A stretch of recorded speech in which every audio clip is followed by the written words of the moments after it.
Hope springs eternal at this particular time, but we are very pleased, and it's nice to have the recognition of some type of ranking with your recruiting. I think where that's valuable is it doesn't do anything to help you win games per se, but it's valuable in that the players of the next classes can see, wow, there's a lot of really good players going to Virginia, even if they may not know some of them by name. And if they see 2, 3, 4 highly ranked classes at a time going to a particular school, they know they're going to play with lots of good players. And if they're interested in winning, that's what they want to do.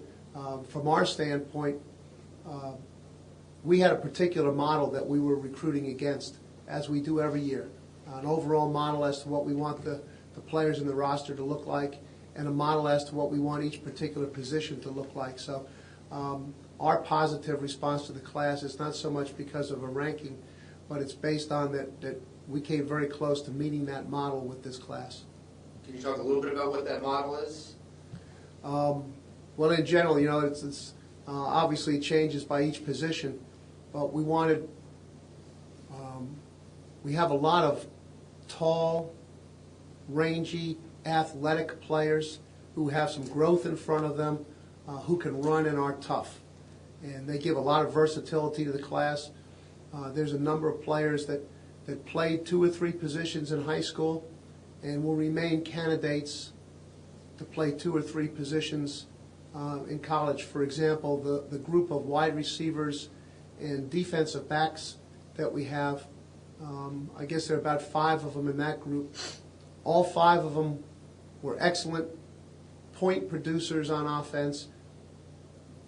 All 5 of them played defense. 3 or 4 of them were kick returners.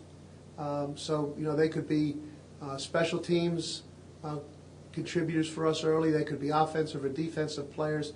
And I think the 5 of them, their 5 teams together averaged 10 wins last year. So they're all from winning programs. They can all run. They're all versatile.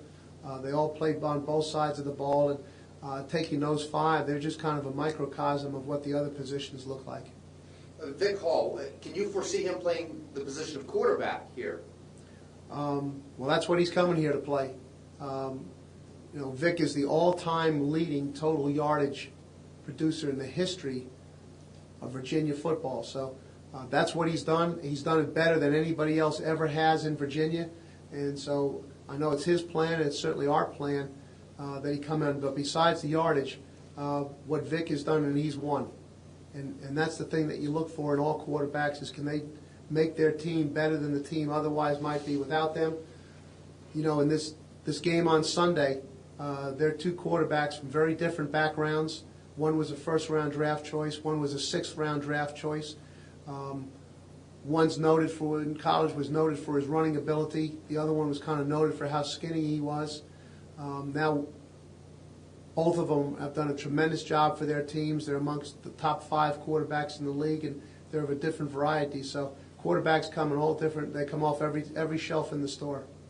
You've known for a few weeks about what your recruiting class was going to look like. Maybe a little bit of a surprise last week with Mikel Simpson. Talk a little bit about, was it a surprise, and a little bit about him? No, actually it was right about this time last year that Mikel was down for a junior day that we had. So it's really been a year that this process has been going on. At that time, we had already evaluated his junior tape, so we already had our grade in the system on him for that year. We were very impressed with him. He immediately had gone to one of the top slots on the board as far as running backs are concerned. We were very impressed with him. He told us right away, Coach, I really like Virginia. Virginia's on the top of my list. He came back for another day in June. He said the same thing. Really like Virginia. It's on the top of my list, but I'm going to take all 5 of my visits. I'm just going to be very thorough in this process. And Mikel was very disciplined to the procedures that he set forth a year ago. He stayed with the system. On the day that he had told us that he would let the schools know, if not the public, he called and told me he'd made his decision and that he was coming to Virginia. So, as I say, he was very disciplined and methodical throughout his process, and we knew about the time frame when he was going to make his decision, but that certainly didn't diminish our elation when we found out he was coming here. He's a very talented player who can do a lot of things for our team. Kind of an Alvin Pierman-like? Well, I don't usually make comparisons of players. I think that's unfair to both players, but I would say that he's a very versatile player, as Alvin was. He's run inside, he's run outside, he's returned kicks, he's caught passes out of the backfield, he's caught passes when he was lined up, pre-snap out of the backfield. So he's got multiple skills, and he's got some big play capability. Could you talk a little bit about Eugene Monroe, because he's one of the guys that nationally was on a lot of people's list ranked as one of the top players available, and you got him. Yeah, Eugene's a terrific player. Actually, Eugene's a great story. He's a terrific kid, tremendously purposeful, very directed, got a great work ethic. He's got a real picture of what he wants to be as a player, what he wants to be as a person. He's very disciplined in terms of pursuing that. He's already graduated from high school. He's taking courses at the local community college for credit to apply towards his freshman year. He's playing in a team handball league. He's going to Boston for a tournament this weekend. You know, there's a lot of movement and running in that game. It's an Olympic sport. It's unusual that a guy this big would be on a team that tours other cities. He's very light-footed for a guy his size, very athletic, and he really is be a tremendous addition to our team, but he's a tremendous addition to the University of Virginia student body. You talked about the model players, it's different in each position, but is that the type of guy you want on offensive line? Because he's huge. Well, he is huge, but more than huge, he's very versatile in what he can do. He's got multiple skills, and the one thing that, while there certainly are very distinct differences from position, the one thing that we try to apply to every position is versatility, and versatility of skills, and that gives your team a lot of versatility in where you place people, as well as the versatility to do a lot of different things with your schemes. Just if you could talk a little bit about those three wide receivers. You mentioned at the top versatility was one thing you liked about them. People want to see Virginia get a big play receiver. Are these guys, capable of filling that role? Well, actually, most of the years what we try to do is recruit guys who are small play receivers and short threats. We're no different than everybody else. We like big plays, and we like long passes, and we like lots of yards and touchdowns to come when we throw the ball. One of the important things that we always have to make the determination on is the skills of players dictate the style of play, rather than coaches dictating the style of play. If it looks like we have the capability to go deep often, then we'd like to do that. We hope that's the case. We obviously tried to recruit towards that model, and frankly, we are already starting to recruit towards that with next year's class. There are a number of dynamic players that there's plenty of room for in terms of providing a deep threat for us.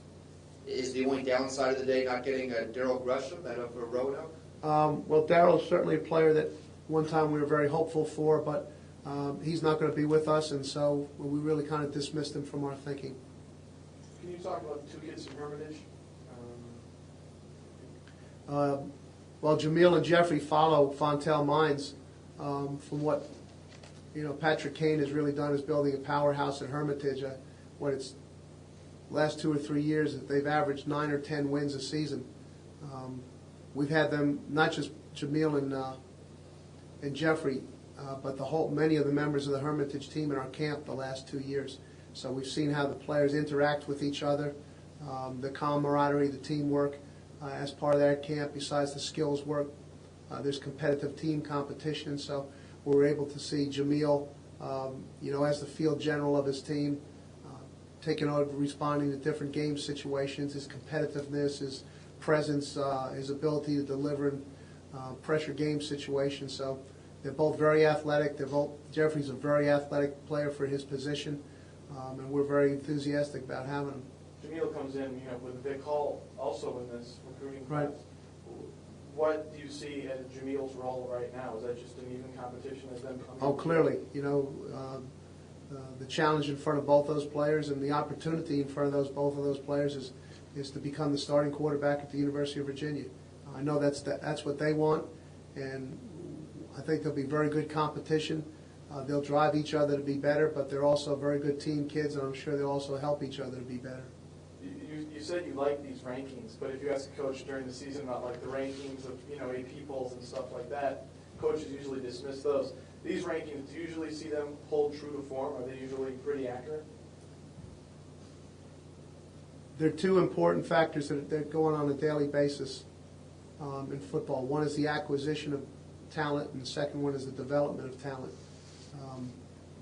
Without the acquisition of high level of talent, you're only going to get so far. So certainly the talent level that comes on the team should be a good predictor of the resources that you have to work with. And now comes the challenging part of making sure that we work with the player collaboratively to develop that talent till its fullest. But certainly the rankings do reflect a certain level of talent. They are done by people who, it's easy to do when you just rank them and then you walk away. It's a little bit, has to be a little more precise when you're the ones who have to coach them and the ones who look at hours and hours of videotape. But they certainly have relevance, whether they have total accuracy or not. They certainly have relevance. Coach, do you feel that in your part two of developing the talent, having these players be Al Groh recruits, is that becoming every year easier and easier to develop the talent of guys that you have personally brought in? Well, because we do have a model of what we're looking for. And, there's some very, very good players who are going to other schools, and they might be terrific players there and better players than they would have been here. Not because they're not good players or not good people, but there's a certain model that we're looking for. And if we can pick our kind of guys, then I think that helps develop a trust factor. The player knows that he's in a system that is compatible to his skills. We know we have a player who can do and wants to do the things that will enable us to play in a fashion that we would like to be able to play in. So, it's no more scientific than just saying we're really looking for what we would term our type of guys, which is a combination of his skills and his personality. Alan, obviously you've got some great athletes in this class. Can you talk a little bit about their academic accomplishments? That's certainly important, and the most important criteria for us to evaluate in the process. If those credentials aren't in place, then that's an immediate stop sign to us, and there's no sense in going any further. That's true at any NCAA institution, but obviously that's particularly the case here. This place didn't get to be the #1 rated public university in the country without having very high standards. When I presented the credentials of the class to the Dean of Admissions, Jack Blackburn, he was very pleased with them, and I think he'd be comfortable if I related what he said, which was that this is the strongest class that he's seen in 26 years academically. So for our pleasure and what they can do athletically, they're certainly on the other side of the scale the same way. And that's important also to their football performance because, if things are positive in that side of a young man's life, then there's a better chance that they're going to be positive in every phase of his life, and he'll be more confident and more relaxed in everything that he does. Coach, this is kind of off topic. If you're comfortable answering it, Pete's going through a real tough time right now. Any words of support or anything like that for a coach that's going through what he's going? Just that, support. I think I can appreciate what Pete, his family, his players, we all go through on a daily basis. And he's got a great deal of support from our standpoint. And certainly tonight be a great night to go back to where he's from and get a big win against a Big East team like Providence.